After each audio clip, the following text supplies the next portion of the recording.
एला अभिमान नहीं करो निज रखा विधान।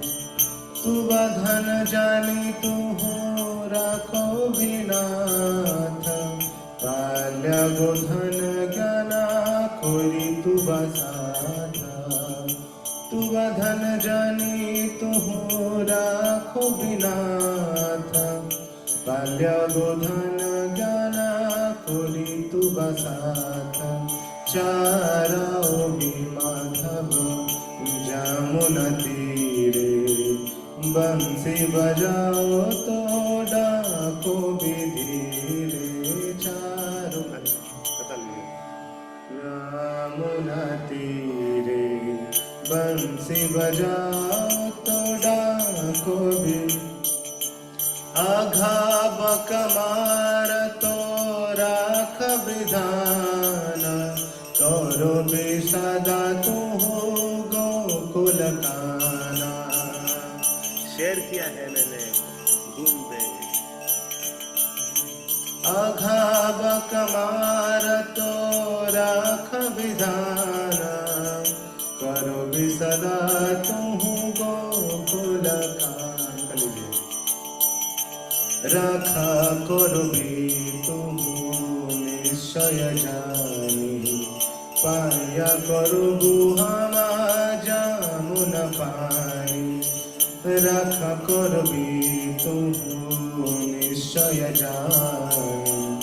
पाया करो गुहामा जामुन पानी। कालिया धोखा करो भी विनाशा। शोधो बिनाड़ी जला बढ़ाओ पियासा।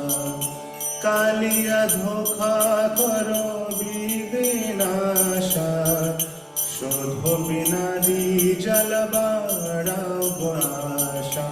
पिया तो दावान राखो बिमोय। गोपाल गोविंदा नाम तब होय। पिया तो दावानल रखो बिमोय। गोपाल गोविंद नाम तब होय। सुरपति दुरामति नाश विचारी। रखो विवर्षने गिरिवर धारी। सुरपति नाश विचारी। राखो विवर्षने। चतुरानन कर जब छोरी। रखा करो भी मुझे गोकुलहारी। चतुरानन कर जब छोरी। रखा करो भी मुझे गोकुल। भाकति विनोद तुवा गोकुल धान। राखो विकेशव करतो जतना। भाकति राखो विकेशव। भक्ति विनोद तुवा गोकुल धान। राखो विकेशव कोरा तो जतना। भक्ति विनोद तुवा गोकुल धान। राखो विकेशव कर तो जतना। आत्मसमर्पणे गेला अभिमान। नाही करो निज राखा विधान।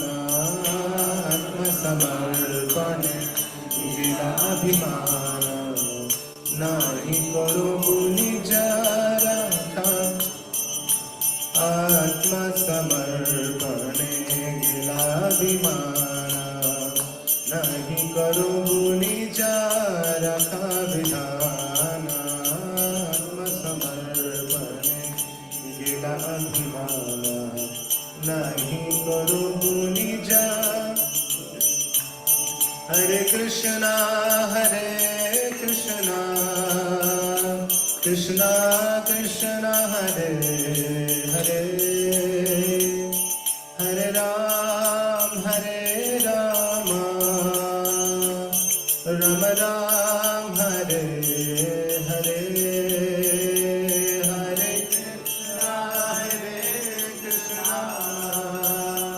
कृष्णा कृष्णा हरे हरे हरे राम राम राम हरे हरे कृष्णा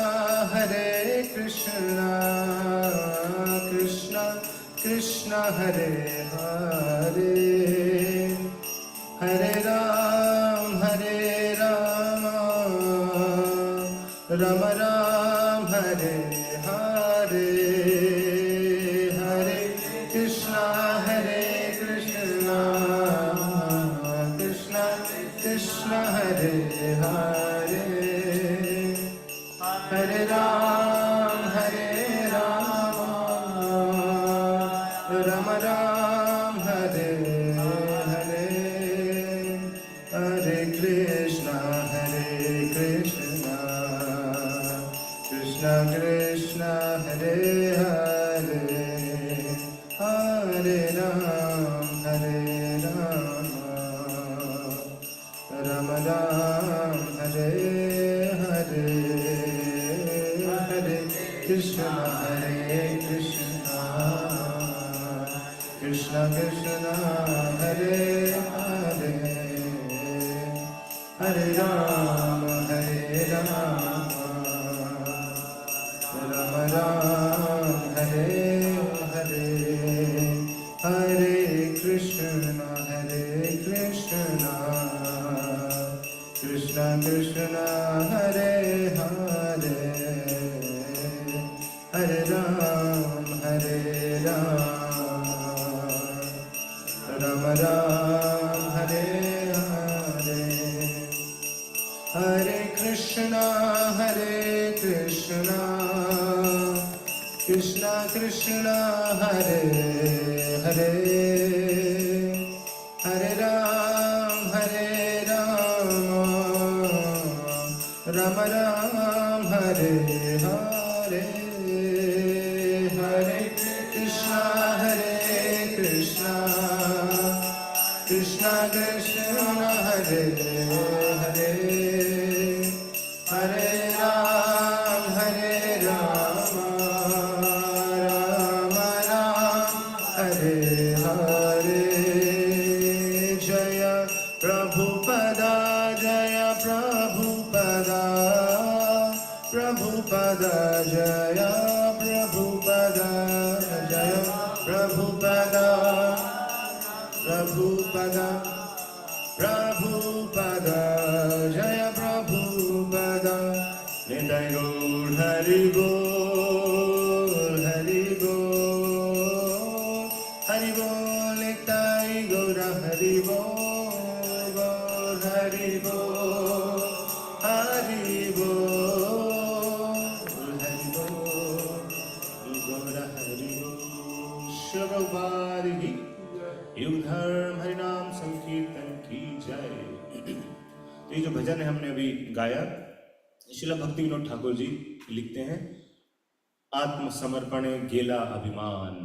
तो शरणागति जो पुस्तक है, इससे बुक है बांग्ला भाषा में। तो इसका अनुवाद इस प्रकार से है, आपको आत्मसमर्पण करने से मेरे ऊपर से झूठे अभिमान का बोझ उतर गया। अब मैं अपने कल्याण की व्यवस्था स्वयं करने का प्रयास नहीं करूंगा।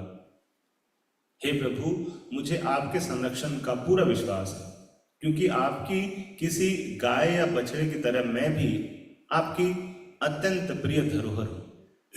हे माधव, मैं आपको अपनी गायों के झुंड को यमुना के तट पर चारागाह की ओर ले जाते देख रहा हूं। आप उन्हें अपनी बांसुरी मधुर स्वर में बजाकर स्नेहपूर्वक बुलाते हैं।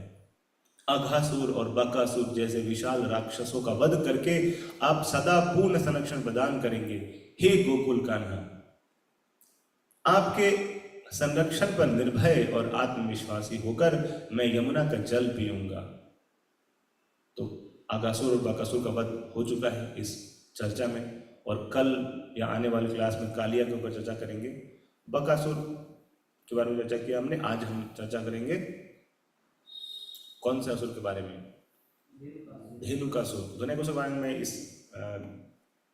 जो सॉन्ग है इसमें वर्णन नहीं है, लेकिन फिर भी आगे बढ़ते हैं। क्या अनुवाद है? कालिया नाग के विष ने यमुना के जल को जहरीला कर दिया, फिर भी वह विष अपना असर नहीं दिखाएगा।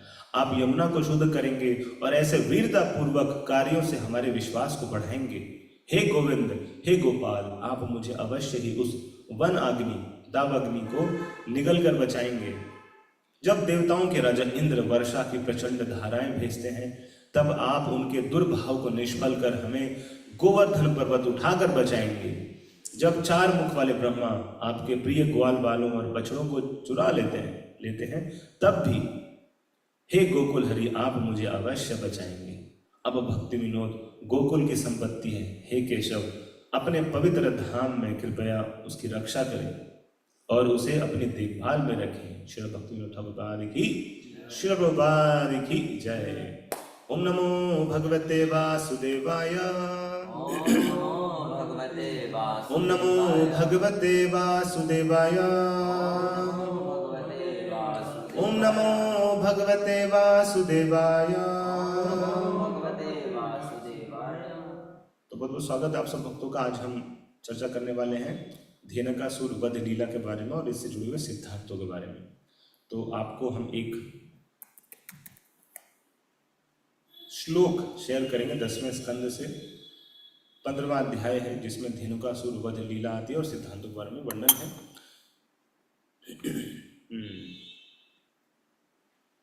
दिख रहा है स्क्रीन पे आपके? आ गया?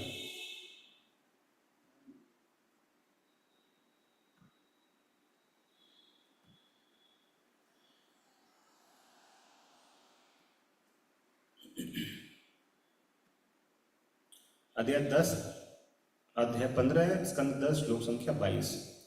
फलानि तत्र भूरिणी पतन्ति पतितानि च सन्ति किन्तु अवरुद्धानि धेनुकेन दुरात्मना।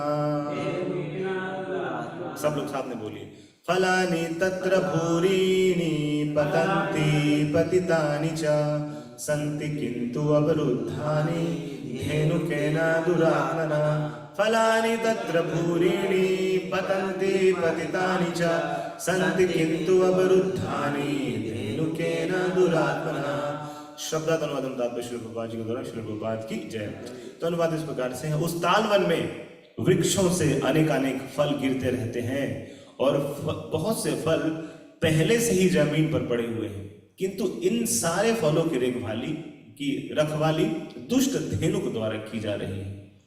तात्पर्य प्रभुपाद जी बताते हैं, धेनुकासुर तालवन के ताड़ वृक्षों के स्वादिष्ट पके फलों को किसी को खाने नहीं देता था।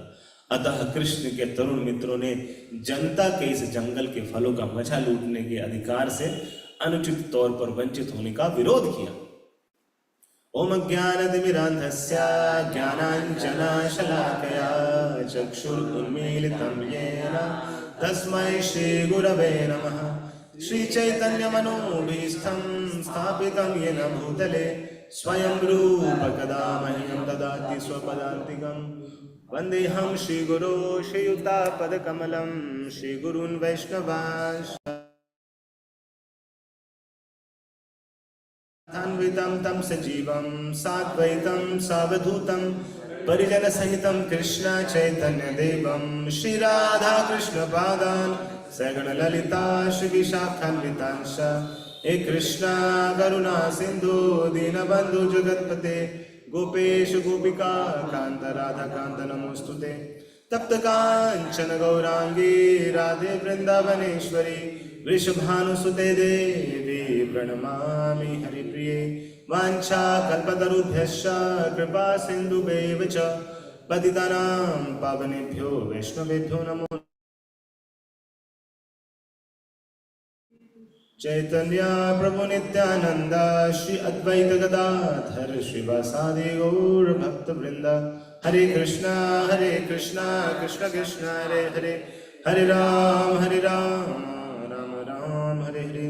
नमो विष्णुपादाय कृष्ण पृष्ठाय भूतले श्रीमद् भक्ति वेदांत स्वामिनिधि नामिने नमस्ते सरस्वती देवे गौरवाणी प्रचारिणे निर्विशेषा शून्यवादी पाश्चात्य देश तारिणे नारायणं नमस्कृत्य नरं चैव नरोत्तमं देवीं सरस्वतीं व्यासं ततो जयमुदीरयेत् नष्टप्रायेषु भद्रेषु नित्यं भागवत सेवया भगवत्युत्तम श्लोके भक्तिर्भक्तिनैष्टिकी कृष्णाय वासुदेवाय देवकी नंदनाय च नन्दगोपकुमाराय गोविन्दाय मुखं करोति वाचालं पङ्गुं लङ्घयते गिरिं यत्कृपातमहं वन्दे श्रीगुरुं दीनतारिणं परमानन्दमाधवं श्रीचैतन्येश्वरम्।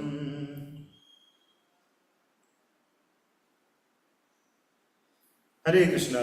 श्री प्रभुपाद की जय। गंगा श्रीमद् भागवतम की जय। लीला पुरुषोत्तम भगवान श्री कृष्ण की जय। अनंत कोटि वैष्णव वृंद की जय। निताई गौर प्रेमानंदे। हरि हरि बोल।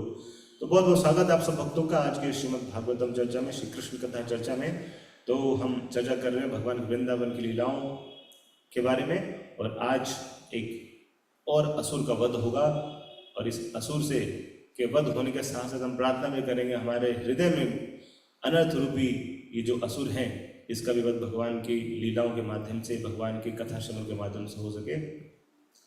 तो पिछले दिनों में आपने सुना किस प्रकार से भगवान वृंदावन में पास टाइम्स कर रहे हैं, अलग अलग असुरों को मार रहे हैं। ब्रह्मा जी की कल स्तुति भी सुननी सब लोगों ने।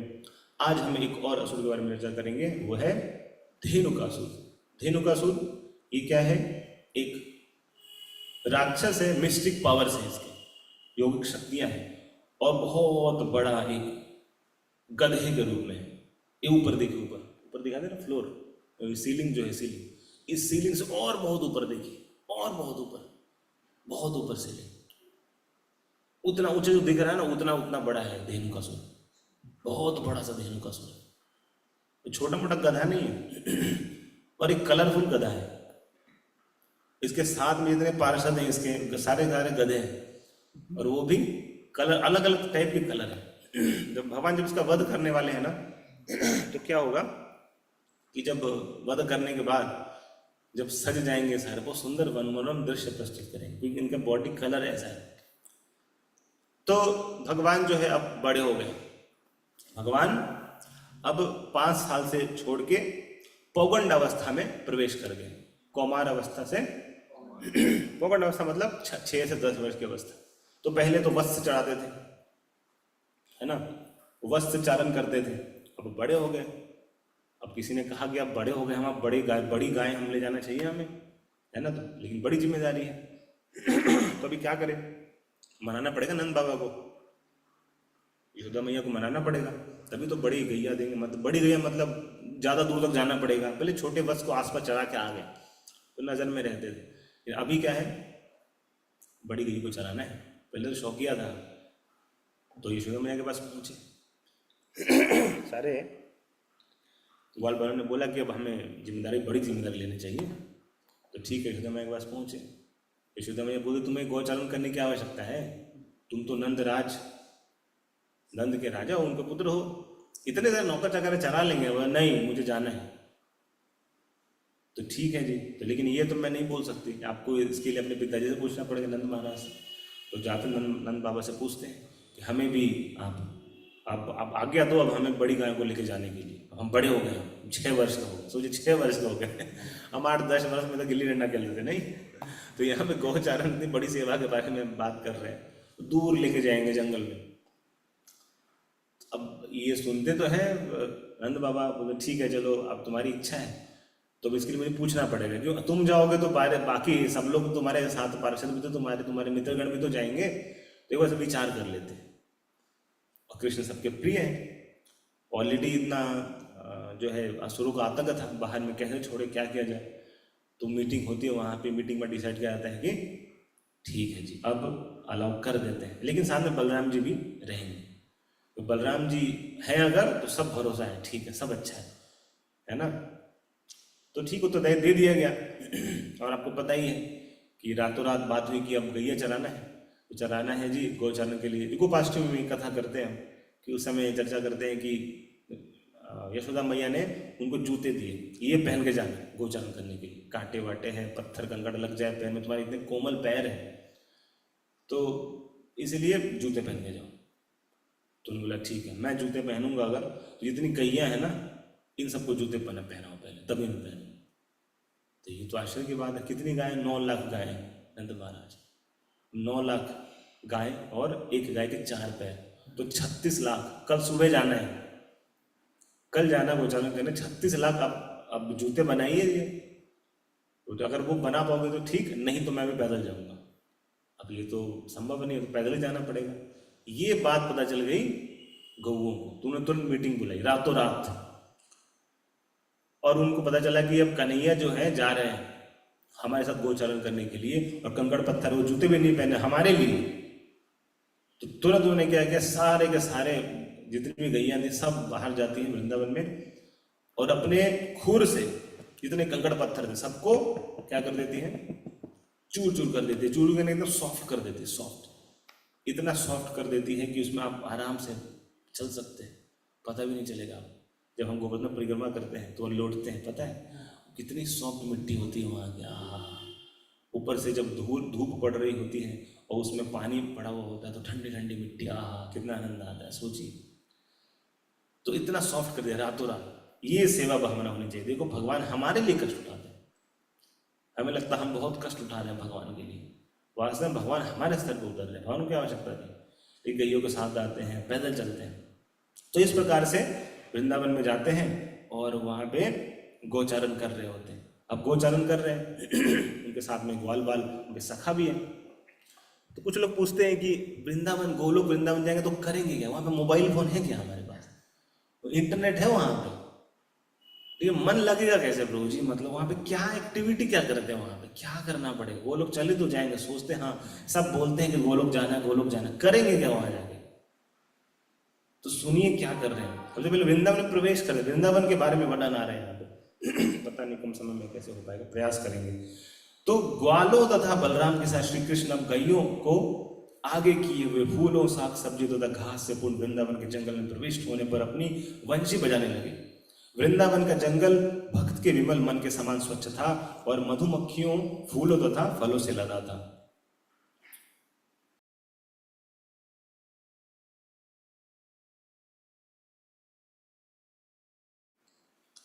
और वृंदावन का जंगल भक्त के विमल मन के समान स्वच्छ था और मधुमक्खियों, फूलों तथा फलों से लदा था।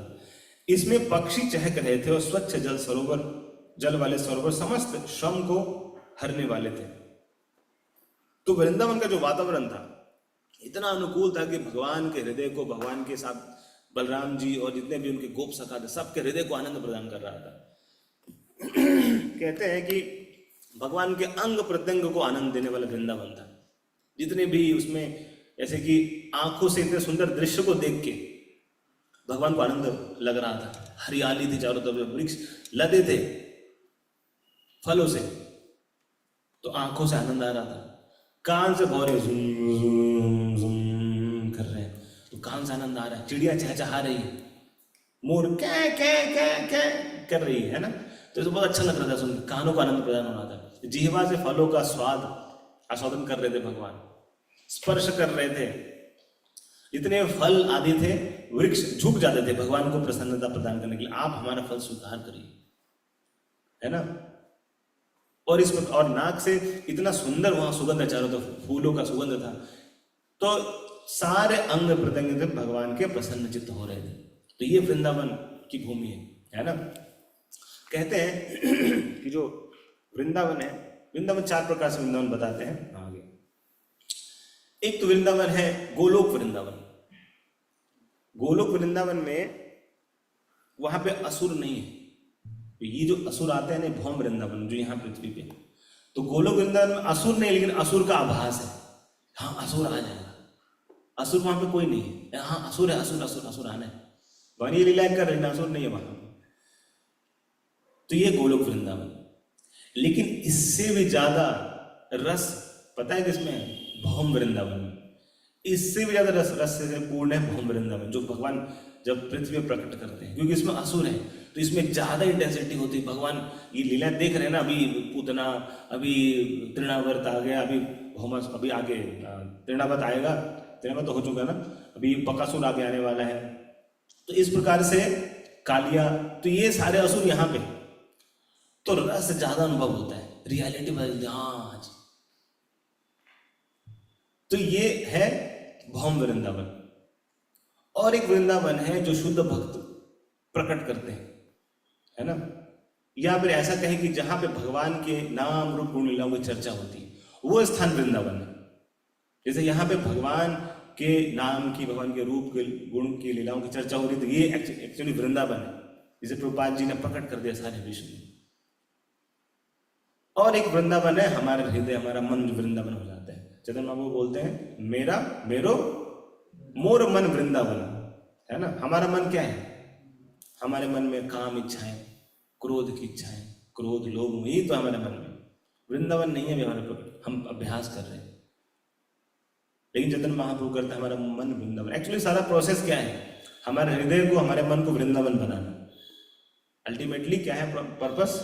जितना भी सेवा कर रहे हैं, कुछ भी कर रहे हैं, चाहे हम जन्माष्टमी का आयोजन कर रहे हैं, फंड रेज कर रहे हैं, अकाउंट्स मेंटेन कर रहे हैं, स्पॉन्सरशिप ला रहे हैं, लोगों को इनवाइट कर रहे हैं, पोस्टर्स बना रहे हैं, बैनर लगा रहे हैं, ये प्रवचन, सबका पर्पस क्या है? हमारा हृदय वृंदावन हो जाए। जब हमारा हृदय वृंदावन होगा तो ये स्थान भी वृंदावन हो जाएगा, है ना। और जब ये स्थान वृंदावन हो जाता, तब हम इस भौम वृंदावन में रहने के लिए उपयुक्त हो पाएंगे, तभी योग्य हो पाएंगे। जब इस स्थान में रह पाएंगे हम, वृंदावन रूपी स्थान में, तभी उस वृंदावन में जाने के योग्य बन पाएंगे। अन्यथा कुछ लोग जम कर जाते, अब हम वहीं जाकर रहेंगे, हम जाएंगे राधा कुंड में भजन करेंगे, और वहां पे भजन नहीं करते, भोजन की चिंता होती। बहुत सारे ऐसे सोकोल्ड भग गए, लेकिन वहां पे जाके शादी ब्याह कर लिया, वहां ही घर बसा लिया, क्या होता है ऐसा। तो विद ड्यू रिस्पेक्ट हमें आचार्यों के बताए गए निर्देशों का पालन करना है। तो हृदय को वृंदावन बनाएंगे तो स्थान प्रकट हो जाएगा, और इस प्रकार से क्या होगा? हम भौम वृंदावन में रहने के योग्य हो पाएंगे, और फिर जाके गोलोक वृंदावन में रहने के योग्य हो पाएंगे, है ना। तो इसीलिए करना क्या? अल्टीमेटली हमें हमारे हृदय को वृंदावन बनाना है ना। भगवान इस प्रकार से बताते हैं। तो कब होगा? जब हम, हमारी सेवा की भावना होगी। देखिए वृंदावन में लताएं पताएं, पेड़ पौधे, पशु पक्षी सब भगवान की सेवा के लिए कार्य कर रहे हैं, उनके लिए अपना कोई विचार नहीं। तो इस प्रकार से वहां पे रह रहे हैं, और क्या कर रहे हैं, क्या करते क्या है वहां पे? देखिए, सुनिए थोड़ा 2 मिनट। आपको लगे ऐसा जीवन तो हम भी चाहते हैं, उसमें हम भी प्रवेश करना चाहते हैं। वहां पे जॉब करना नहीं होता, तो अब अरे चलो ठीक है, आप जॉब करेंगे, अब पढ़ाई करें, बहुत मुश्किल है, मुझे पढ़ाई करना बड़ा मुश्किल है, पढ़ाई कर पाना। तो अभी क्या कर रहे हैं, सुनिए, 5 मिनट श्रवण है। ये जो भौरे आपका साथ नहीं छोड़ना चाहते, क्योंकि आपसे बेहतर तथा अधिक वत्सल स्वामी और कौन हो सकता है। आप परम तथा आदि भगवान हैं, और ये भौरे हर क्षण गुनगुनाकर आपके यश को फैलाने का प्रयत्न कर रहे हैं। मेरे विचार से इनमें से कुछ अवश्य ही महान ऋषि आपके भक्त होंगे, और उन्होंने भौरों के रूप में अपना वेश छुपा रखा है। जो रसिक भक्त है, एक्चुअली भौरे भगवान के रूप के रस का आस्वादन कर रहे हैं, आप ऐसे भौरे, है ना, उनका साथ छोड़ ही नहीं रहे। तो ऐसे भौरे, क्योंकि वे एक क्षण भी आपका साथ छोड़ने को तैयार नहीं है। ये सारे मृग जिनका आचरण गोपियों के समान है, आपका उसी प्रकार से स्वागत कर रहे हैं। इस प्रकार से वर्णन, मृग के बारे में, भूमि के बारे में वर्णन आ रहा है यहाँ पे, इनकी टहनियों के बारे में वर्णन आ रहा है, पेड़ के बारे में वर्णन आ रहा है, किस प्रकार से पर्वत तथा नदियां भी अपने आप को धन्य मानती हैं, क्योंकि आप उनकी ओर देख रहे हैं। भगवान का एक ग्लान से काफी है ना। आगे क्या बता रहे हैं कि इस प्रकार श्री कृष्ण तथा बलराम दोनों ही यमुना तट पर अपने बछड़ों तथा गायों को चराते हुए ब्रजवासियों को पूर्ण रूप में आनंदित करने तथा कुछ स्थानों में श्री कृष्ण तथा बलराम के साथ उनके सखा भी होते हैं। ये बालक गाते भौरों के गुनगुन की नकल उतारते, क्या करते हैं? भौरों की नकल उतारते हैं, और पुष्प हारों से विभूषित श्री कृष्ण तथा बलराम के साथ साथ चलते, क्योंकि पुष्प के हार लगा कर रखे कृष्ण बलराम, उसी पे तो भौरे आ रहे हैं ना। अभी भी होता, कई बार मधुमक्खी आ जाती है, तो वैसे ही हो रहा है। तो ये घूमते हुए जो बालक है, कभी कभी सरोवरों में तैरते, हंसों की बोलियां बोलते, तथा वे किसी मोर को नाचते देखते तो वह श्री कृष्ण के समक्ष उसका अनुकरण करते, मोर की तरह नाचते रहते। ये एक्टिविटी हो रही है वहां पे। ऐसा नहीं गोचारण करे, चल चल चल चल चल, गायों को पूजा के छोड़ दिया, यहाँ पे आनंद कर रहे हैं। यहाँ पे श्री कृष्ण भी अपने गर्दन हिलाते और नाचने का स्वांग भरते हुए अपने मित्रों को हंसा देते हैं, भगवान की नकल कर देते हैं। श्री कृष्ण जिन गायों को चराते थे उनके अलग अलग नाम थे, वे उन्हें दुलारवश पुकारते। 9 लाख गायों का नाम, तो सबको नाम से बुलाते थे भगवान, और वो गाय आ जाती थी। श्री कृष्ण को पुकारते सुनकर ये गाय राम भाती हुई तुरंत दौड़ती और ग्वाल बाल इस आदान प्रदान का भर पेट मजा लेते। वे विभिन्न प्रकार के पक्षियों की ध्वनि तरंगों का अनुकरण करते, जिसमें चकोर, मोर, कोयल तथा भारद्वाज प्रमुख। भारद्वाज भी एक पक्षी का नाम है। कभी कभी दुर्बल पशुओं को सिंह तथा चीते की आवाज सुनकर डर जाने के कारण दौड़ते देखकर श्री कृष्ण तथा बलराम सहित सारे बालक भी उन पशुओं के पीछे पीछे दौड़ पड़ते। जब वे कुछ थक जाते तो बैठ जाते और बलराम कुछ आराम करने के लिए अपना सिर किसी बालक की गोद में रख देते और श्री कृष्ण तुरंत आ जाते और बलराम के पांव दबाने लगते। बड़े भैया है ना, तो पांव दबाते।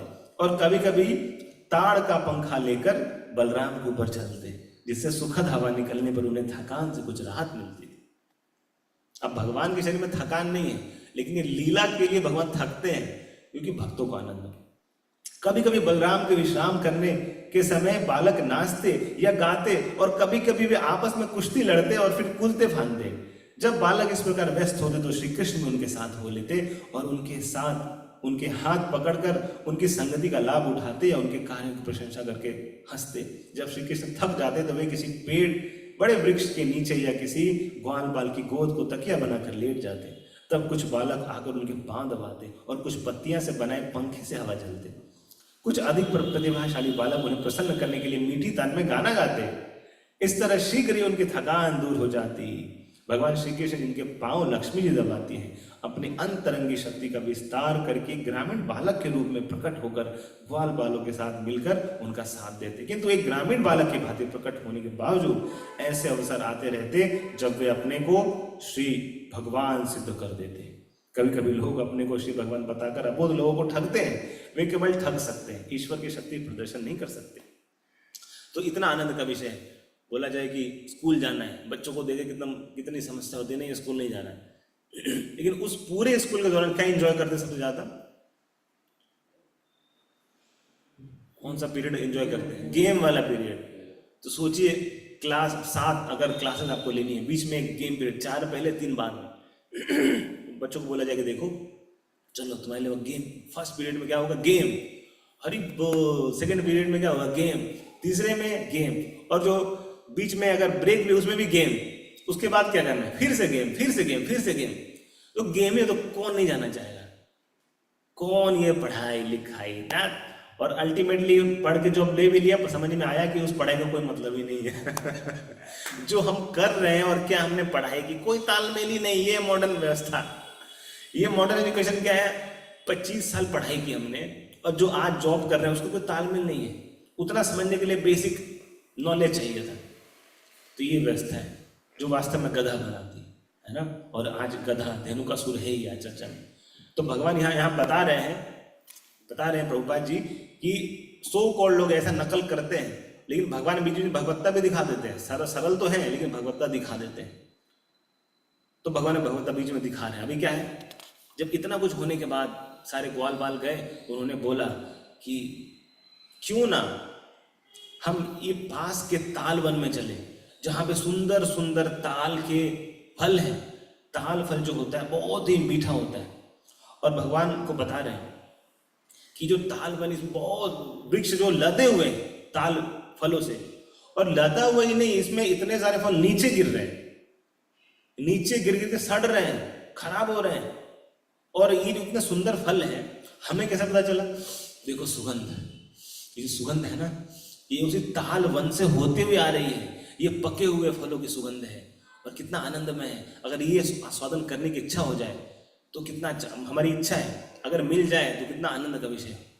तो ये जो ताल पेड़ है, ताल फल है, इसका हम जो है आस्वादन करना चाहते हैं। ये नहीं बोल रहे हैं कि हम आपको खिलाना चाहते हैं, आप चलो। वास्तव में क्या करना चाह रहे हैं इनके जो मित्रगण हैं, ये चाहते हैं कि कृष्ण चखे उसको। लेकिन अगर बोलेंगे कि चलो आपको चखाएंगे, तो बोलेंगे नहीं मुझे, मेरी इच्छा नहीं। बोल सकते हैं ना ऐसा। तो ये एटिकेट होता है। कई बार जब गेस्ट आते हैं तो कुछ देना होता है तो क्या करते हैं, बोलते हैं लेके आना, मुझे थोड़ा चाहिए। अपना एक चम्मच लेते हैं, बाकी गेस्ट को पूरा दे देते हैं। तो ये एटिकेट होता है सर्व करने का। तो भगवान की प्रसन्नता के लिए क्या करते हैं, ये बोलते हैं कि हमें चाहिए, अब भगवान तो मना नहीं कर सकते, क्योंकि अब भगवान के भक्तों की इच्छा है। अगर उनको बोला होता तो चलो वो मना कर देते, लेकिन भगवान के भक्त, भगवान के प्रिय मित्र, उनकी इच्छा है। अब ऐसा नहीं कि भगवान को पता नहीं कि ये चाहते हैं मुझे खिलाना, इसीलिए ऐसा बोल रहे हैं कि इनको चाहिए। भगवान को पता, भगवान सबके हृदय में सब पता है उनको क्या है। लेकिन भगवान ये जानते हुए कि चलो इनको अच्छा लगेगा अगर मैं खाऊंगा, इसीलिए भगवान जानते हैं। अब दोनों में क्या है, सेवा की भावना है ना। अब जो मित्र है वो क्या सोच रहे हैं, मैं बोलूंगा, हम बोलेंगे कि हमें खाना है तो कृष्ण जाएंगे। अब कृष्ण सोच रहे हैं कि अगर ये जानते हैं मुझे खिला के इनको प्रसन्नता होगी, चलो इनकी प्रसन्नता के लिए मुझे जाना है। अब कोई ना जाने का कारण ही नहीं, तो हंसते हंसते वहां से जाते हैं। लेकिन उन्होंने बोला कि इस ताल वन की रक्षा जो है कंस का एक नुमाइंदा है, इसका नाम है धेनुकासुर। वो एक योगी है, मिस्टिक योगी। वो गधे के रूप में, गधे की शक्ल में है, उसके पास शक्तियां बहुत पावरफुल है वो।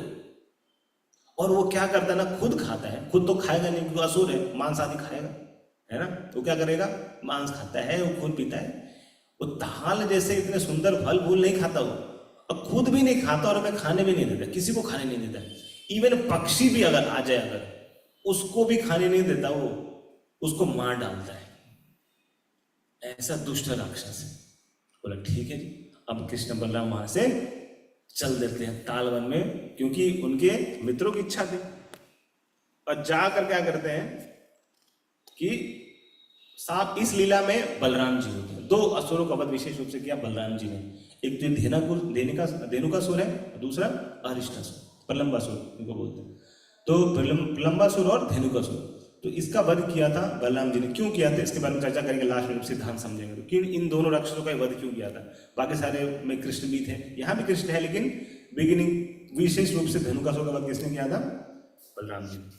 तो इस प्रकार से जाते हैं, और जाने के बाद क्या होता है, उस वन की ओर चल देते हैं। ताल वन में प्रवेश करते ही बलराम अपनी हाथी जैसी शक्ति को दिखाते हुए वृक्षों को हिलाने लगते हैं, जोर से हिलाते हैं, ऐसे हिल रहे हैं। वृक्ष हिलने से क्या होगा, वृक्ष हिलने से इतने पके पके वाले सब नीचे गिर जाएंगे। अब तो भैया फीस्ट हो गया, यहाँ पे जितने सारे मित्र थे, उनके मित्र थे, गैया भैया सब गए साथ में। चलो कृष्ण जा रहे तो हम भी चलेंगे साथ।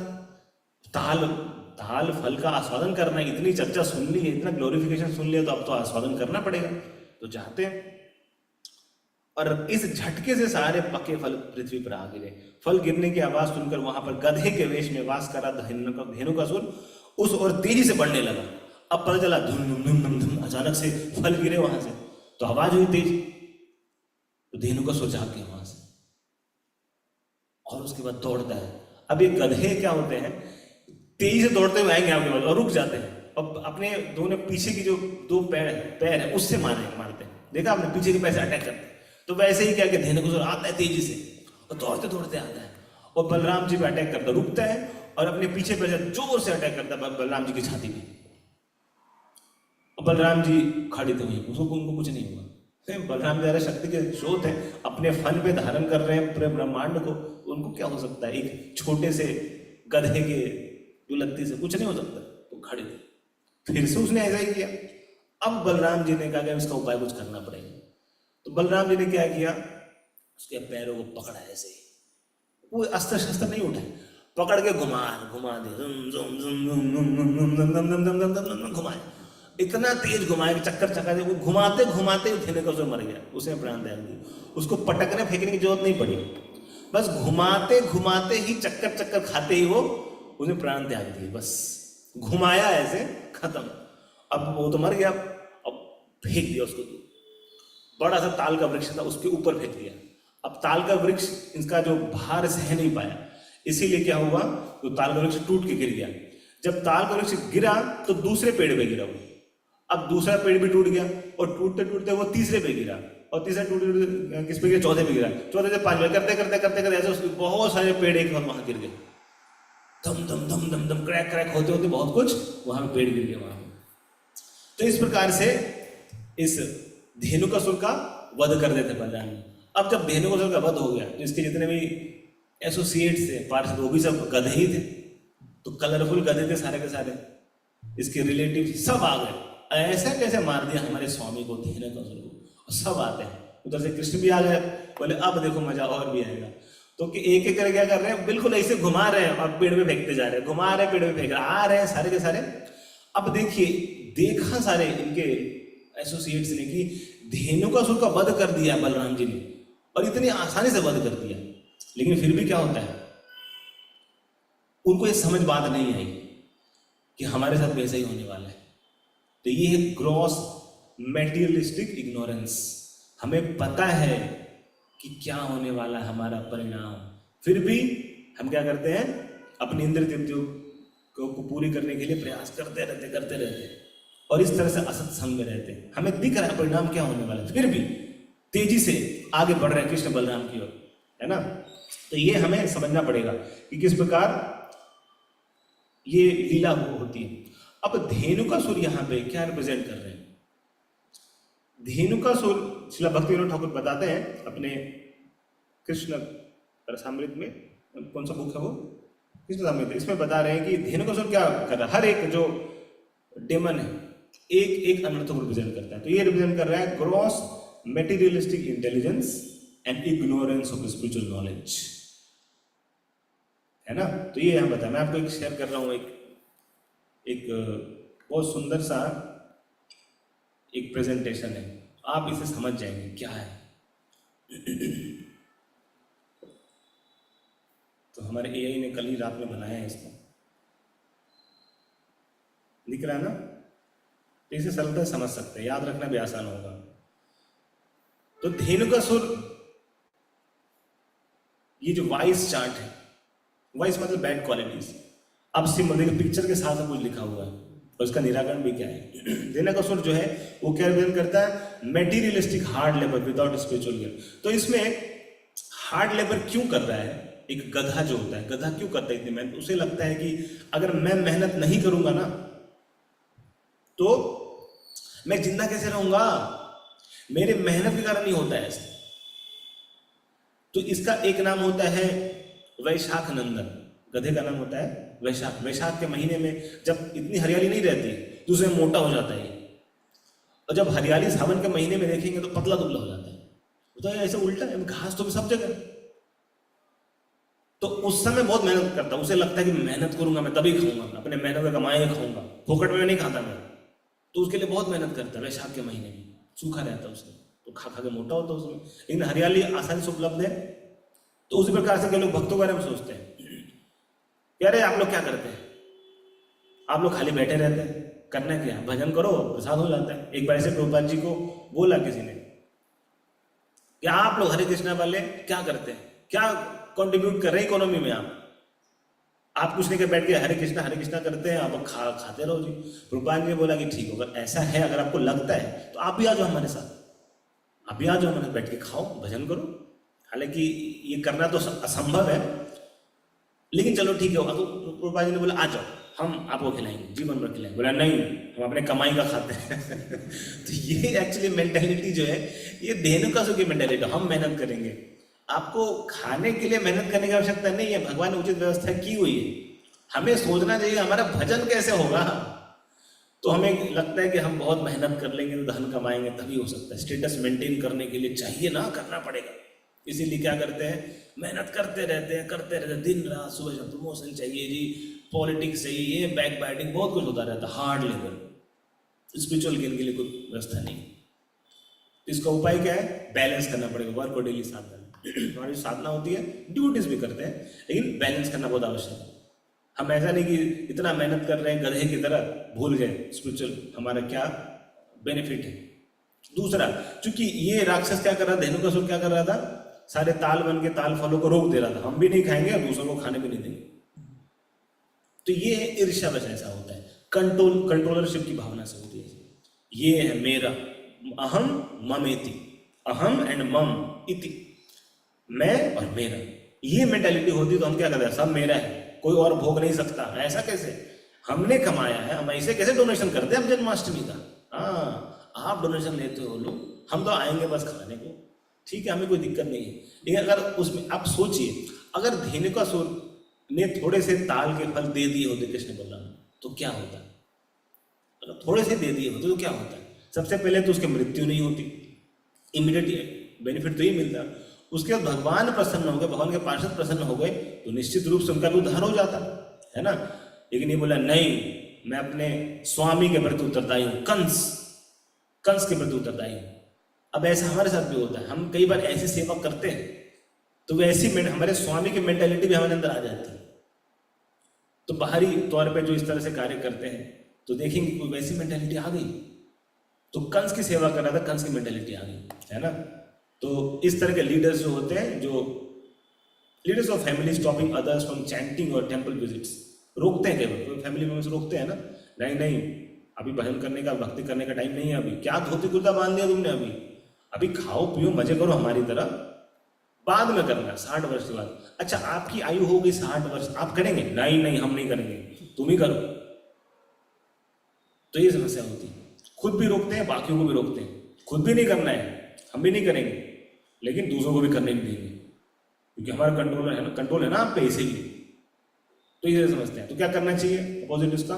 Encourage others to take part in Krishna consciousness. सबको एनकरेज करना चाहिए, सबको जाड़े देखो ताड़े कहो कृष्ण उपदेश। तो ये हमें करना है। एक यहाँ पे और भी उदाहरण दे रहे थे राधे श्याम प्रभु जी, बता रहे थे blocking oneself with and others from spiritual bliss. ऐसे कई बार क्या होता है, प्रीचिंग के बारे में एग्जांपल दे रहे थे। कई बार हम प्रचार करते हैं तो हमसे कुछ भक्त लोग जुड़ते हैं। अब हम उसको कहाँ तक एलिवेट कर सकते हैं? जहां तक हम बढ़े, है ना। तो जब हमारे स्तर तक आ गया, जब आप हैंडल नहीं कर सकते तो क्या करना चाहिए? सुपुर्द करना चाहिए, ऊपर अपने गुरु को सुपुर्द कर देना चाहिए, है ना। लेकिन कई बार ऐसा होता है, हम आसक्त होते हैं, नहीं नहीं नहीं नहीं ऐसा कैसे, हम ही बताएंगे, हम ही करेंगे।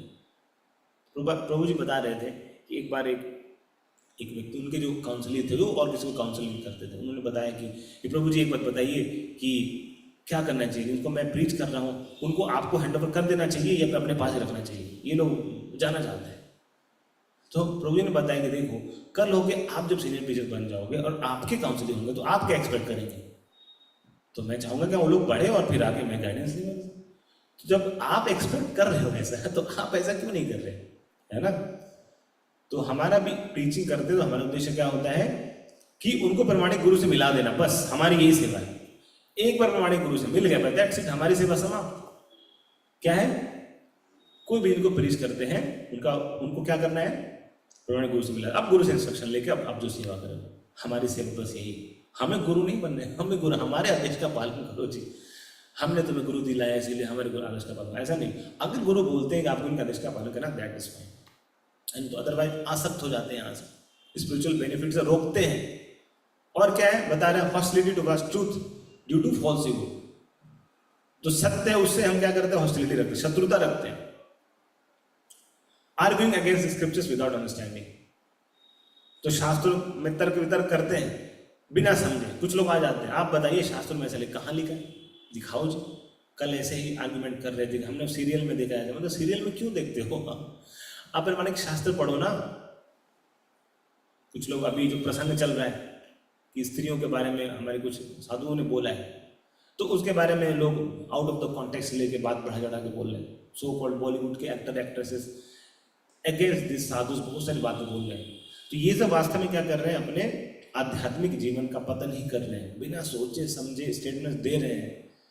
तो उनके बारे में बहुत दया आ रही एक तरह से कि कैसे इस तरह के स्टेटमेंट दे के अपने स्पिरिचुअल लाइफ की ओर क्षति कर रहे हैं। तो बिना जाने सोचे समझे, बिना कॉन्टेक्स्ट को समझे अगर इस तरह से अगर आर्गुमेंट दे रहे हैं, कर रहे हैं, तो ये बिल्कुल ऐसा ही है। तो हम्बल इंक्वायरी करनी चाहिए, गुरु और स्क्रिप्चर से, गुरु साधु से इंक्वायरी करनी चाहिए। और वो खुद भी तालवन में जो ताल फल लगे उसका आस्वादन नहीं कर रहा है, तो ये होता है इग्नोरिंग स्पिरिचुअल अपॉर्चुनिटीज। ताल के फल खाने की का अवसर था उसके पास, भक्तों के भगवान और भक्तों की सेवा करने का अवसर था, फिर भी वो क्या कर रहा है? नहीं कर रहा है। क्यों? क्योंकि ऐसे असत्संग में। तो क्या करना चाहिए? कब हम अपॉर्चुनिटी का लाभ उठा पाएंगे? कई बार होता है ना, भक्तों के बीच में रहने के बाद भी हम सब साधना भी कर रहे हैं, भजन भी कर रहे हैं, लेकिन फिर भी हम प्रगति क्यों नहीं कर पा रहे? क्योंकि हमारी अनर्थ, हम इसको प्रयास नहीं करें। जो मैंने बता रहा था ना कि क्यों बलराम जी की आवश्यकता पड़ी। देखिए भक्ति में बहुत सारे अनर्थ जो हैं आपके प्रयास से निकल जाएंगे, लेकिन ये दो चीजें जो है विशेष रूप से, ये आज जो इग्नोरेंस है, इग्नोरेंस आप भजन करने के बाद भी नहीं निकलता जब तक तो किसी भक्तों का संग ना लें। ये लोग बोलते भजन करने जो सब सर्व सिद्धि हो जाता है, लेकिन यहाँ भी भक्तों का संग चाहिए आपको इग्नोरेंस से निकलने के लिए भी। इवन भजन का फल प्राप्त होने के लिए भी भक्तों का संग चाहिए, गुरु की कृपा चाहिए होता है। इसीलिए बलराम जी गुरु तत्व जब जप कर रहे होते, हम गलत जप कर रहे हैं कौन बताएगा, हमें क्या पता होता है? हम गलत हम जप में सो रहे, क्या हमें पता होता? हमें तो लगता है हम जप कर रहे हैं, बहुत ध्यानपूर्वक जप कर रहे हैं। इवन अगर कोई उठा भी दे तो हम ऐसे देखते हैं कि अरे भस्म कर देंगे हम ऐसे, हम तो ध्यानपूर्वक जप कर रहे थे, हम समाधि में थे, ऐसे आपने कैसे उठा दिया हमें? बोले प्रभु जी गलती हो गई, नहीं हम भस्म मत करिए कृपा करके। ऐसा होता है ना? नहीं होता है? कोई लेकिन प्रभु जी हम सो रहे हैं, नहीं हम सो नहीं रहे, हम ध्यानपूर्वक हम मुंह बंद करके जप कर रहे थे। उसी में भक्तों की आवश्यकता पड़ती है, इवन जप करने में भी। तो इसी प्रकार से बलराम जी गुरु तत्व और भक्तों की कृपा चाहिए, हमें उनका इंटरफेरेंस चाहिए, तभी कर सकते हैं। तो क्या करना चाहिए हमें? ऐसे भक्तों के संग में आना पड़ेगा। जब सत्संग करते हैं, हम भक्तों का संग करते हैं और सेवा करते हैं, तो ये इग्नोरेंस हमारी जो है चली जाती है। और क्या गधा क्या करता है? बोझा ढोता है। तो ये भी गधा बोझा ढो रहा था, फॉल्स प्रेस्टीज, अनरिजिड आइडियाज, पहले पूर्व में हमें प्रेजुडिसेस हैं, पहले से बना कर रखे हुए हमें प्री कंसीव्ड नोशंस। ऐसा ही होता है जी, हमें सारे के सारे फर्जी हैं, सब के सब ढोंगी बाबा है। तो ये जब सोच के आएंगे तो बढ़ना बहुत मुश्किल है। हमने देखा है सब के सब ऐसे ही होते हैं, तो लोग तो हम नहीं बढ़ पाएंगे। False prestige, rigid ideas. False prestige कैसे होता है? जब हम इस भौतिक संसार में बहुत कुछ अर्जित कर लेते हैं, बहुत ज्ञान अर्जित कर ले, मान सम्मान अर्जित हो जाए, धन अर्जित हो जाए, हमारे लोग हो जाए, ये सारे फॉल्स प्रेस्टीज को ऐड करते हैं। इसके कारण हम क्या होता है कि भक्ति में आगे बढ़ नहीं पाते। तो क्या करना चाहिए हमें? अपने इस मिथ्या अहंकार को छोड़ देना चाहिए। कैसे? सेवा और जप के माध्यम से। तो इस प्रकार से जब हम करते हैं और इन पास्ट टाइम्स को पढ़ते हैं, भगवान से सिंसियरली प्रार्थना करते हैं, तो ये सारे अनर्थ हमसे बच जाते हैं, हम छूट जाते हैं इन अनर्थों से हम, और फिर वास्तव में भगवान की हम भक्ति कर सकते हैं, भगवान को शरण कर सकते हैं। तो जब हम आत्मसमर्पण करते हैं तभी क्या होता है, हम आज के जो भजन में हमने यही सुना ना, आत्मसमर्पण है गेला अभिमान, तब हम आत्मसमर्पण कर पाएंगे, तभी ये अभिमान जा पाएगा, तब जाके इन सारे लीलाओं का आस्वादन कर पाएंगे और भगवान की सेवा के लिए हम योग्य हो पाएंगे। हरे कृष्णा कृष्ण कृष्ण हरे हरे, हरे राम राम राम हरे हरे। श्री गोपाल की जय। Questions, comment? ऑनलाइन भक्त, ऑफलाइन भक्त कुछ बोलना चाहते हैं, कुछ बताना, समझाना, ऐड करना चाहते हैं तो हैंड रेज करिए, या फिर आप लोग चाहें तो खुद भी अनम्यूट कर सकते हैं। यस, पूछिए नीतीश। जैसे कि यहाँ पे धेनुकासुर, यहाँ पे मतलब असुर निकल गया, इससे पहले बहुत सारे असुर आ चुके हैं जिनको मतलब भगवान ने वध किया है, और ज़्यादा से ज़्यादा जो असुर है वो सब मतलब कंस के द्वारा जैसे भेजे गए हैं, और इनके करके वो युद्ध के लिए वो भेजता है कंस, और इस तरह से होता है। तो भगवान ये भी जान रहे हैं कि हाँ कंस ये भेज रहे हैं, और वो भिजवा रहे हैं, हाँ कंस ही कर रहे हैं, तो भगवान जानते हुए हमें डायरेक्ट भगवान कंस का भी तो वध कर दे सकते, देखे असुर को ना करके डायरेक्ट कंस को कर दे, ताकि भेजने लायक कोई नहीं रहता। तो कंस को क्यों नहीं जाकर डायरेक्ट ही मार दिया? पता है कंस भेजे, कंस जाकर मार दो, खेल खत्म सारा का सारा। एक साथ भी न रहेगा कंस, न रहेंगे उसके राक्षस। वो भी करेंगे भगवान कुछ समय के बाद, थोड़े बड़े हो जाएंगे, यहाँ की लीलाओं का आस्वादन कर लेंगे। तो भगवान जब भी लीला करते हैं उसके पीछे बहुत सारे रीजन्स होते हैं। तो यहाँ पे जो एक रस है ना भगवान के प्रति, उसका आस्वादन करने के लिए राक्षस आ रहा, इतने सारे राक्षस आ रहे। देखिए जो श्रीमद् भागवत में वर्णन हमारे पास उपस्थित है, इसमें 18-19 राक्षसों के बारे में वर्णन है। इतने राक्षसों को सुनने के बाद क्या होगा, हमारे जितने अनर्थ वास्तव में भक्ति के लिए चाहिए इतने काम चल जाएगा हमारा। लेकिन ऊपर के लोगों में जाएगा तो भागवत में और बढ़ता जाता है, ज़्यादा राक्षस, और भी ज़्यादा राक्षसों का वध है, और भी ऊपर है, स्वर्ग लोक में और भी ज़्यादा अच्छा भाग, ब्रह्म लोक में तो और भी। लेकिन हमें इतना ही दिया गया है, क्योंकि भगवान हर दिन कम से कम एक राक्षस तो मारते ही थे, कम से कम एक, मिनिमम एक तो मारना ही मारना है। जहाँ मल्टीपल हो सकते, 2, 3, 4, 5 भी हो सकते थे।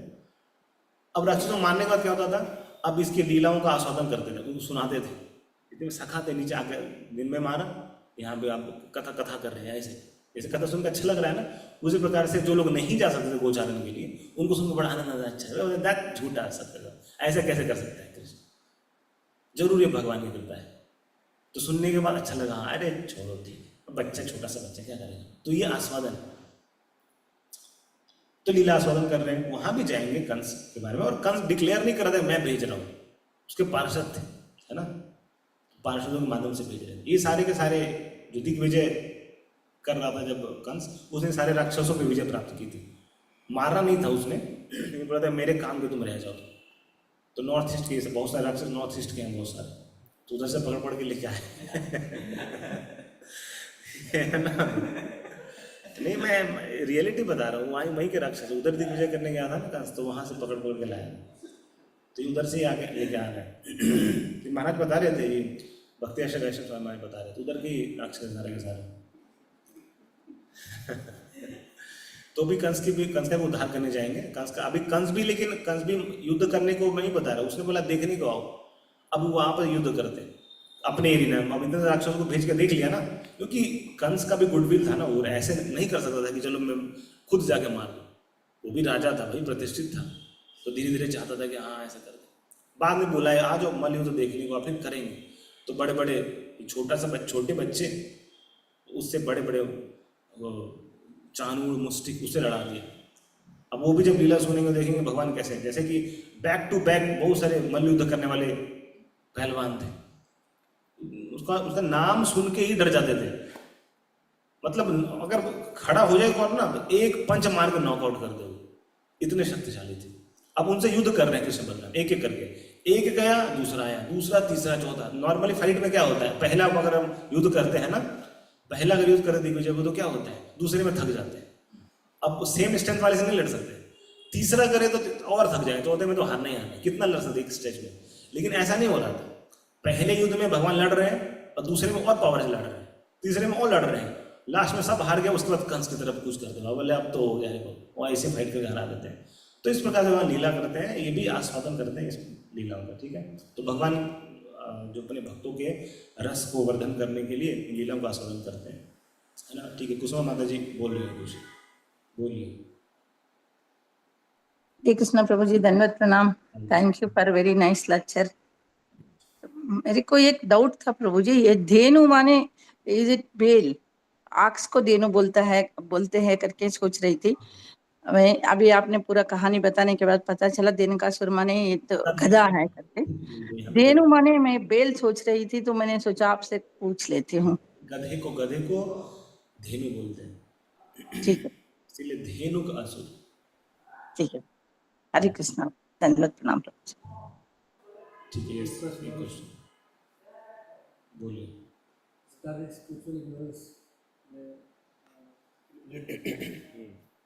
ऐसे लोग बहुत सारे सोसाइटी में जो स्पिरिचुअल